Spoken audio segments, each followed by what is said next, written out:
اس درس میں جس حدیث کا میں نے انتخاب کیا وہ صحیح بخاری کی روایت ہے۔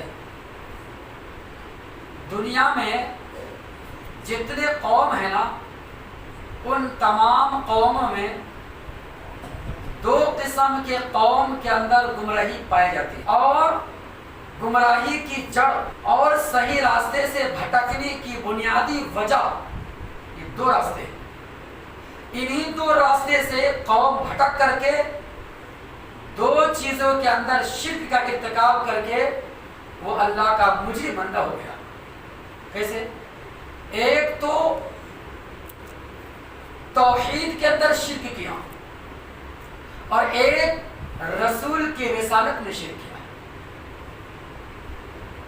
ایک قوم وہ ہے جو اللہ کی توحید میں شرک کر کے گمراہ ہو گئے اور ہمیشہ ہمیشہ جہنم، اور دوسری قوم ہے جو رسول کی رسالت میں شرک کر کے گمراہ ہو گئے۔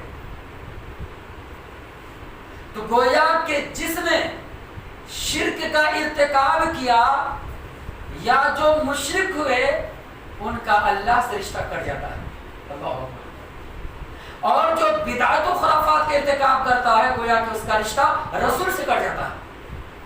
بہت بڑی بات ہے۔ تو ایک کا رشتہ اللہ سے کٹ گیا، ایک کا رشتہ نبی سے کٹ گیا۔ اب ظاہر سی بات ہے جن کا رشتہ اللہ سے کٹ جائے بڑا مسلمان ہو سکتا ہے، بڑا وہ جنت میں جا سکتا ہے، اور جن کا رشتہ رسول سے کٹ جائے بڑا وہ مسلمان ہو سکتا ہے۔ یہی دو چیزیں، یا تو شرک کر کے گمراہ ہو جائے یا بدعت کر کے گمراہ ہو جائے۔ اللہ اکبر۔ اور کرنے کے اندر دو ہی چیزیں، لا الہ الا اللہ محمد الرسول اللہ۔ لا الہ الا اللہ یہ توحید ہے، اور محمد الرسول اللہ یہ رسالت ہے۔ سمجھ میں آ رہا ہے کچھ؟ ترجمہ تو جانتے ہیں، ترجمہ بولنے کی ضرورت نہیں، صرف سمجھے لا الہ الا اللہ یہ صرف توحید کو بیان کیا گیا، اور محمد الرسول اللہ میں صرف رسالت کو بیان کیا گیا۔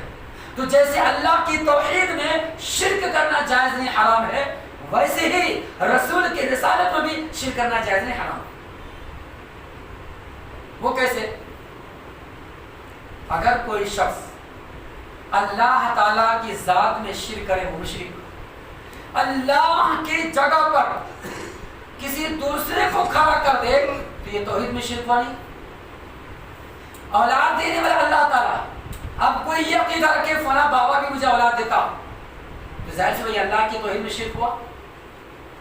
اسی طریقے سے جب ہم نے محمد الرسول اللہ پڑھا ہے کہ محمد صلی اللہ علیہ وسلم اللہ کے رسول ہے، تو رسول ہونے کے اعتبار سے آپ کی ہر بات کو مانا جائے گا، آپ کی ہر بات کی اطاعت کی جائے گی، آپ کی اتباع اور پیروی کی جائے گی۔ آپ کی اتباع پیروی میں دوسروں کو شریک نہیں کیا جا سکتا۔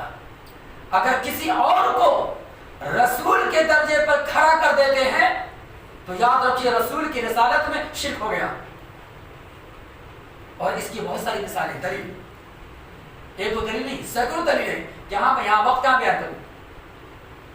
مثال کے طور پر آپ سمجھے،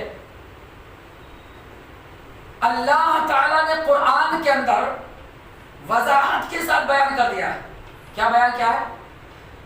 وَمَا آتَاكُمُ الرَّسُولُ فَخُذُوهُ وَمَا نَهَاكُمْ عَنْهُ فَانْتَهُوا۔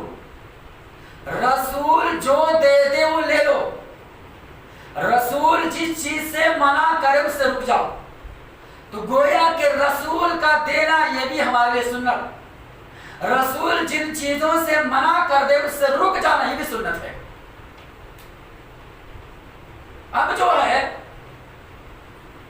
تقلید میں کیا ہوتا ہے؟ تقلید میں یہی ہوتا ہے کہ رسول کی جگہ پر دوسرے کو، اپنے اماموں کو، بزرگوں کو، پیروں کو کھڑا کر دیتا ہے اور یہ کہتا ہے ہمارے امام غلط نہیں تھے۔ رسول کی جگہ پہ کھڑا کیا نہیں کرے غیر اگر بت کی پوجا تو کافر، جو ٹھہرائے بیٹا خدا کا تو کافر، کواکب میں مانے کرشمہ تو کافر، جھکے آگ پہ بہر سجدہ تو کافر، مگر مسلمانوں کے لیے کشادہ ہے راہ،